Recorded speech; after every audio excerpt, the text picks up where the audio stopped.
السلام علیکم ورحمۃ اللہ وبرکاتہ۔ لوگوں کو دکھانے کے لیے عمل کرنا ریا نہیں ہے، لوگوں کو خوش کرنے کے لیے عمل کرنا ریا ہے۔ ریا اور اخلاص کے متعلق حضرت جی دامت برکاتہم نے بہت ہی اہم اور انتہائی ضروری اور قیمتی باتیں ارشاد فرمائی ہیں۔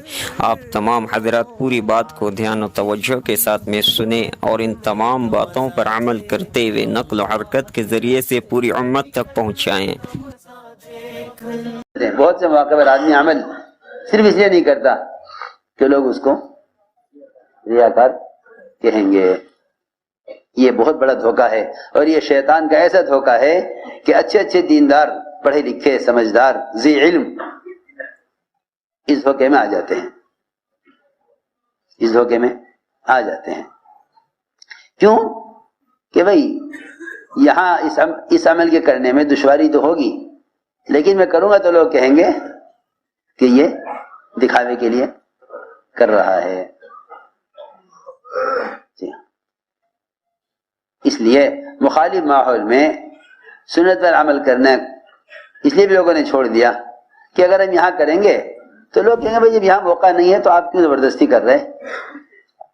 تو اس کا مطلب یہ ہوا کہ آپ دکھانے کے لیے کر رہے ہیں۔ سنو تو صحیح، مدینہ مرکز بہت سے لوگ کہتے بھی ہیں کہ اپنے گھر میں تو عمل کرتے نہیں، یہاں کر رہے ہوں، تو یہ بھی سوچے گا کہ ہاں بھائی میں تو یہاں کروں گا عمل تو لوگ مجھے ریا۔ حالانکہ کتنی آسان بات ہے، لوگوں کو دکھانے کے لیے عمل کرنا ریا نہیں ہے۔ لوگوں کو دکھانے کے لیے عمل کرنا ریا نہیں ہے۔ تمہیں بات عجیب سے لگے گی، کیونکہ آج کل یہی مشہور ہے ہر جگہ کہ بھائی دکھاوے کے لیے مت کرو، دکھاوے کے لیے مت کرو۔ لوگوں بیچارے ایسے بے عقل نکلے کہ اپنے عمل کو چھپ کے کرنے لگے، عمل کو چھپ کر کرنے لگے کہ بھائی چھپ کر کرو، کیونکہ چھپ کر عمل کرنا اخلاص کے زیادہ قریب ہے۔ بالکل جہالت کی بات ہے، بالکل غلط بات ہے، ایسا نہیں ہے۔ لوگوں کو دکھانے کے لیے عمل کرنا، لوگوں کو دکھانے کے لیے عمل کرنا ریا نہیں ہے۔ لوگوں کو دکھانے کے لیے عمل کرنا تو دعوت ہے۔ البتہ لوگوں کو خوش کرنے کے لیے عمل کرنا ریا ہے۔ لوگوں کو خوش کرنے کے لیے عمل کرنا ریا ہے، کیونکہ آپ دیکھیں گے حدیثوں میں یہ ملے گا کہ اس نے اس عمل سے اللہ کی رضا کا ارادہ کیا ہے یا مخلوق کی رضا کا ارادہ کیا ہے۔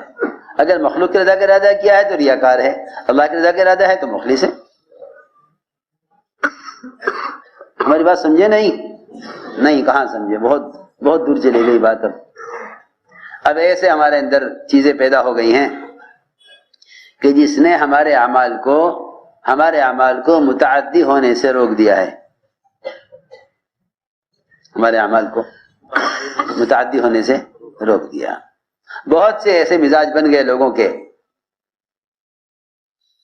مولانا الیاس صاحب کا ملفوظ ہے کہ اللہ کے راستے میں نکل کر ذکر کرنا کسی خلوت یا کسی کونے میں بیٹھ کر ذکر کرنے سے افضل ہے۔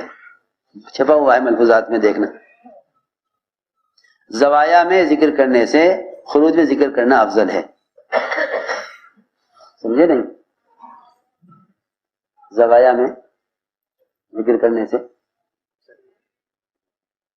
خروج میں ذکر کرنا افضل ہے۔ زوایا میں ذکر کرنے سے خروج کے زمانے میں ذکر کرنا افضل ہے۔ کیوں؟ اس لیے کہ اگر آپ ذکر تنہائی میں کرتے رہیں گے تو پھر ہر طرف غفلت کا ماحول قائم ہو جائے گا، اور اگر آپ ذکر کا ماحول چاہتے ہیں تو ماحول انفرادی اعمال سے نہیں بنتا، ماحول انفرادی اعمال سے نہیں بنتا۔ آپ مسجد میں بیٹھے ہیں، ایک ذکر کر رہے ہیں، کوئی آئے گا سلام کرے گا، آپ جواب نہیں دیں گے، کیونکہ اول تو ذاکر کو سلام ہی نہیں کرنا چاہیے۔ جو آدمی ذکر میں مشغول ہے اس کو سلام ہی نہیں کرنا چاہیے۔ جب آگے آپ کو دیکھے گا سلام کو جواب نہیں دیا تو آپ کا سلام کا جواب نہ دینا اس کے اندر اس بات کا سوال پیدا کرے گا کہ سلام کا جواب کیوں نہیں دیا، کہ اچھا ذکر میں مشغول ہیں، ذکر میں مشغول ہیں. یہ آپ کا ذکر دعوت بنے گا دوسرے کے لیے. اس لیے میں نے عرض کیا کہ انفرادی اعمال متعدی نہیں ہوتے، انفرادی اعمال متعدی نہیں ہوتے، بلکہ اجتماعی اعمال سے انفرادی اعمال میں کمال پیدا ہوتا ہے. اجتماعی اعمال سے انفرادی اعمال میں کمال پیدا ہوتا ہے. جب آپ دوسروں کو کسی عمل کی دعوت دیں گے اور عمل کے ماحول میں آ کر عمل کریں گے، اگر اپنے اپنے گھر میں لوگ رات کو تہجد پڑھ لیں، اپنے اپنے گھر میں روز رات کو تہجد پڑھ لیں اور مسجدوں میں رات کے قیام کا اور تہجد کا ماحول نہ ہو، مسجدوں میں رات کے قیام اور تہجد کا ماحول نہ ہو، تو ہندا جیسی عورت جس نے الحمدللہ کلیجہ چبایا ہے وہ اسلام میں داخل نہ ہوتی، کیونکہ فتح مکہ کی رات میں صحابہ کرام کے اجتماعی تہجد کا منظر دیکھ کر ہندا نے اسلام قبول کر لیا، نہ کسی تلوار سے، نہ کسی اکرام سے، نہ کسی دعوت سے، نہ کسی کوشش سے. اس نے کہا ابو سفیان سے، ابو سفیان تو نے وہ منظر نہیں دیکھا رات کے قیام کا جو منظر میں نے دیکھا ہے. میں عرض کر رہا تھا کہ عمل دکھلا کر کے لیے عمل کرنا ریا نہیں ہے بلکہ عین دعوت ہے. ہاں عمل کرے آدمی لوگوں کو خوش کرنے کے لیے، لوگوں کو خوش کرنے کے لیے یا اپنے آپ کو دوسرے سے افضل ظاہر کرنے کے لیے، تو بے شک یہ ریا ہے. اعمال کا متعدی بنانا یہ تو اس امت کی ذمہ داری ہے، اس امت کی ذمہ داری ہے. اعمال کو متعدی بنانا، متعدی کا مطلب یہ ہے کہ آپ اس طرح عمل کریں کہ دوسرے لوگ آپ کے عمل سے عمل کی طرف آئیں. آدمی اگر زکوٰۃ ادا کرے چھپ کر، زکوٰۃ ادا کرے چھپ کر، تو صرف اس پر اس کو زکوٰۃ کی ادا کرنے کا شخصی اجر مل جائے گا، اور ایک فریضے کی ادائیگی کا بوجھ اس سے اتر جائے گا. سننا دھیان سے بات. ایک آدمی اگر زکوٰۃ دیتا ہے تو اس کا فریضہ ادا ہو جائے گا، اور جو زکوٰۃ کا فریضہ اس کے ذمہ تھا وہ اس سے بوجھ اتر جائے گا. لیکن قرآن یہ کہتا ہے ان تبدوا الصدقات فنعما ہی، ان تبدوا الصدقات فنعما ہی، اگر تم زکوٰۃ کھل کر دو تو یہ کیا ہی اچھا طریقہ ہے، یہ کیا ہی اچھا طریقہ ہے.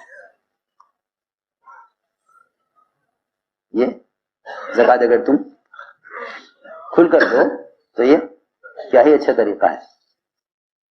وَإِن تُخْفُوهَا وَتُؤْتُوهَا الْفُقَرَاءَ فَهُوَ خَيْرٌ لَكُمْ، اور اگر تم زکوٰۃ چھپا کر دو،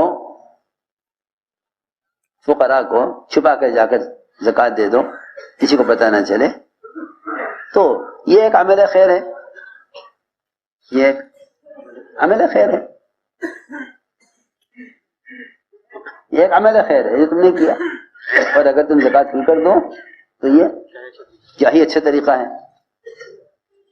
معلوم ہوتا ہے کہ جن اعمال کو ظاہر طور پر کیا جائے گا وہ اعمال متعدی بنیں گے، اور وہ کیا ہی اچھا طریقہ ہوگا کہ دوسرے لوگ زکوٰۃ کے ادا کرنے سے زکوٰۃ کے ادا کرنے پر آئیں گے.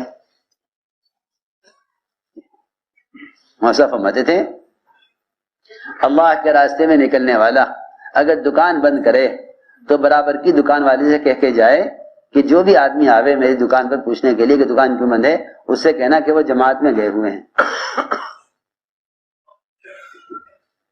اور آپ کے نہیں جی یہ تو ریا ہو جائے گا. آپ کیا سوچیں گے کہ یہ تو ریا ہو جائے گا کہ میں سب سے بتا کے جا رہا، میں جماعت میں جا رہا. ارے سنو تو صحیح میں کیا کہہ رہا.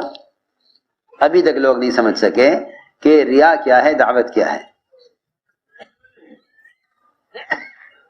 تو ایسا فرماتے تھے کہ برابر کا دکاندار غیر مسلم برابر میں دکاندار غیر مسلم کی، اس سے کہا دیکھو میں جماعت میں جا رہا ہوں، دکان بند کر کے جا رہا، کوئی بھی میری دکان پر آوے اس سے کہنا کہ یہ دکان بند کر کے جماعت میں گیا ہوا ہے۔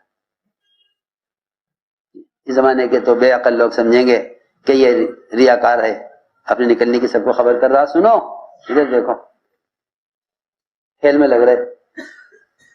چنانچہ حضرت فرماتے تھے کہ اس کی بند دکان بھی تبلیغ کر رہی اور برابر کا غیر مسلم بھی تبلیغ کر رہا، مدینہ مرکز بیجاپور ہاں غیر مسلم بھی مسلمان آ رہے، دعوت کون دے رہا؟ بالکل غیر مسلم دعوت دے رہا،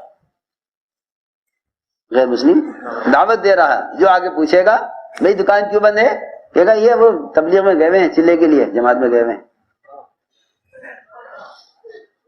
ہم سمجھتے تھے کہ تیری بند دکان بھی دعوت دے گی، تیری بند دکان بھی دعوت دے گی۔ تو میرے دوستو عزیزو، بات اصل یہ ہے، ہم نے ساری بات اس پر عرض کی ہے کہ اللہ تعالی کی طرف سے کامیابی کا وعدہ پورے دین پر ہے۔